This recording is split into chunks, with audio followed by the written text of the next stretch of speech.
Hi, it's Cie. My company, Clouds and Waffle Productions, recently put out a call for submissions for a shoot that I was working on, and we were seeking actors from babies all the way up through adults. So I received many submissions. And when I was collating the submissions that I wanted to keep, certain things kept cropping up, and I thought I should really just do a vlog to alert people to some of the mistakes they might be making that make someone like me who's culling through hundreds of submissions aggravated. By the end of a workday where a lot of things are aggravating, I just I just start deleting things. I just start getting rid of things.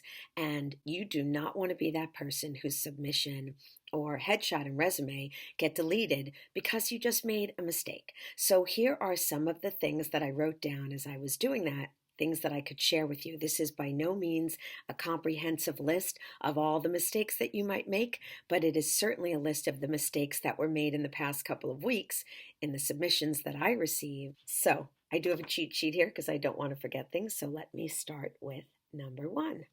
Someone submitted their headshot, and in the field where they could enter information about what their experience was, the person wrote, "I have no experience, but if you hire me, then I will have some." That might seem cute to you, but I'm not here to be your teacher unless you hire me as your acting coach or you take one of my acting classes where, in fact, I am your teacher. When I am working on a job, whether I'm directing it, producing it, or working like I did on this one as a production manager, it is not up to me to teach you on the job how to do the job. I want to hire professionals who have the experience and or training they need to do well. If you don't have experience, that's fair. That's fine. Not everyone does. Then let me know why I should hire you anyway. Tell me how you've been training for this moment by taking classes. Let me know how you are prepared to be a professional on set who will help me get the job done and not someone who I'm going to have to teach as we go how to do things better. Because on a professional shoot, I am not looking to teach anyone to do anything. I'm looking to work with professionals so we can get things done efficiently and quickly. Number two, this one's a quick one. I had a woman submit her son. She inputted all the information. We decided to hire him. The client liked him. I sent her an email and it came back as undeliverable. I tried again. I sent another email, making sure that I didn't type anything incorrectly. And again, it came back as indeliverable. And so that person's son went from being hired to being removed from my database because I have no way of reaching him or his mother. And that's too bad.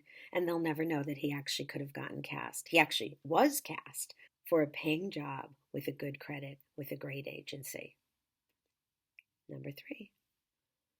When I was looking through the submissions, some people uploaded more than one photograph. Okay, I'm not sure that's necessary, but I am a person who really wants to give everyone the best opportunity, and so I will look through everything you send me. Somebody sent me 3 photographs.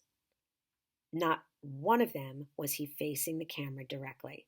There was one like this and one probably like this. I don't need to see you moody.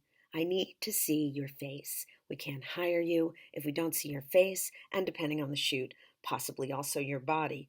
But they're called headshots for a reason, folks. It's your head, i.e., your face. Don't send me pictures, especially 3, where not one of them is an actual picture, clear picture of your face. I cannot hire you, and again, I won't keep you in my database. Number 4. Speaking of pictures, someone sent me 2 photos of herself.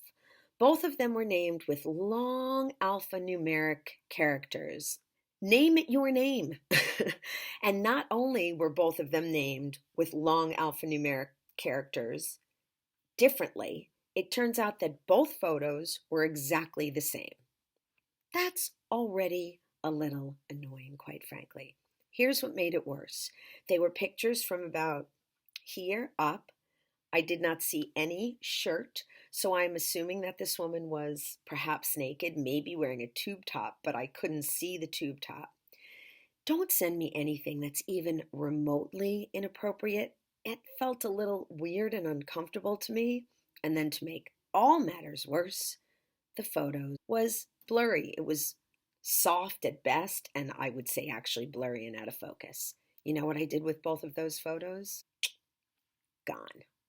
Don't do that. Number 5, speaking of naming conventions, a lot of the submissions that we got were for minors. So many people, many of the parents or the guardians, put their name as the name of the entry, but then the actual talent was the name of the child, and sometimes the parent or guardian and child had even different surnames. This happened in particular with someone, again, who we wanted to cast. And somebody who doesn't have the patience I do would not have scrolled through pages and pages of hundreds of submissions to try and find that one person. I did it because I knew it would make my client happy. If it was for me directly, I probably would not have done it because there's equally good people out there. You're not the only one who's great at what you do and who will look great on camera. And so because the last names were different, I could not find the entry for the life of me.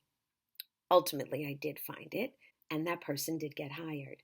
But look, if you are submitting for a minor, enter the actor's name, the talent's name. I don't care if the talent is 2 months old, and somewhere in your submission, somewhere in the entry fields, write that you are the parent and that your name is so and so.